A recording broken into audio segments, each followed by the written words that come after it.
So, one question that I got this past week is how much money do you need to start investing in real estate? And the answer to that really depends on your personal situation, right? So, there are a lot of videos out there. There's a lot of people out there that talk about investing in real estate with no money down or low money down or get started without any money. And you can get started with no dollars because everything is available on your smartphone. So if you have a smartphone, if you have access to a public library, then you can get started without any money because you can read for free. You can talk to people that have built the type of businesses or have gotten started in real estate investing for the most part for free in your local area. You could find somebody willing to talk to you and not charge you anything. So you can start learning, you can start developing a new skill immediately without any money involved, just your time, right? However, it is my opinion that when you are listening to these people talking about investing in real estate without any money, like no money does not mean you have $0 in your bank account. Real estate is hands down one of the most capital intensive forms of investment that you could possibly do.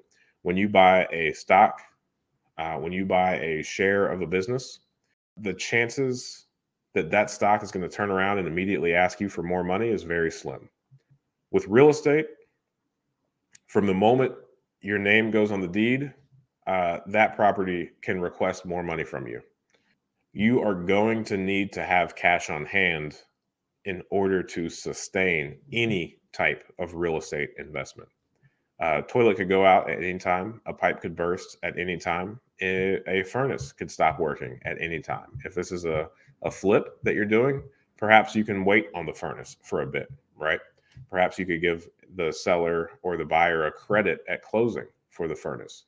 There are some ways that you can get creative there. However, if it is a buy and hold, you have somebody there, you need to provide them with heat. So you're going to have the ability to draw that capital to fix that issue from somewhere. So I am never comfortable with the concept of getting started in real estate investing without any money. I am a huge advocate of people getting started in real estate investing by learning, by generating a new skill, by taking in a bunch of literature, podcasts, however information, uh, however you like to consume information, you can get started with that. You can start going around meeting real estate investors in your area. You can start networking online and finding people to talk to online that are real estate investors. You can start going to your local real estate investors associations networking meetings. You can get involved. You can start finding people that own properties that want to sell these properties, and you could start wholesaling. Just like working a job, wholesaling is a means to an end, right? You're developing a new skill inside of the real estate industry to at one point become an investor in real estate investing. So don't be too smitten or eaten up with real estate because you're still going to be in a position where you're trading your time for money by generating capital via wholesaling. However, it can easily be a means to an end to get started. So the answer, no. You don't need any money to get started in real estate investing. But if you're going to buy a property that you intend to hold as a rental, yes, you need to have a reserve. Now, as you are learning about real estate investing and about how to have buy and hold investments, I would say that a lot of people teach that you should budget 10% of the rental income for capital expenditures and 10% of the rental income for repairs and maintenance. And I think if you're just starting out, if you are buying your first property, your second property, I think this is a bad way to go. I think you should look at the individual property and determine the two largest capital expenditure items that are going to need to be addressed sooner than later. If the furnace is older and you think the furnace needs to be replaced, figure out how much that is going to cost and then have enough money on hand to replace that. So for this example, let's just say that furnace is going to cost $3,000 to replace whenever it decides to go.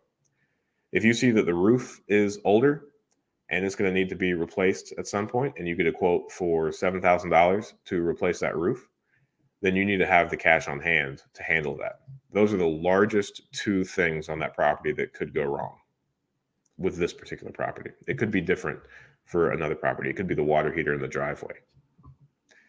You get the point. I would recommend having $10,000 for reserve for that property. Something else could go wrong, and you could use those $10,000 for, and you could then replenish from the cash flow of the property whatever money that you use.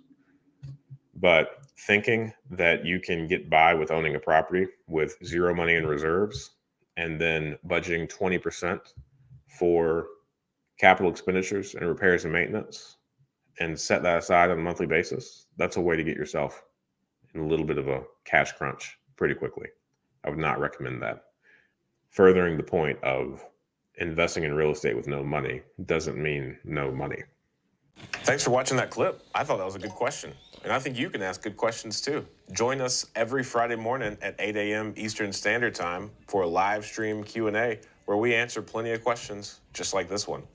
In the meantime, consider subscribing to the channel if you want more of this content. And if you want to increase your deal flow, analyze properties better, and help me feed my family, click the link below for a free 7-day trial of PropStream.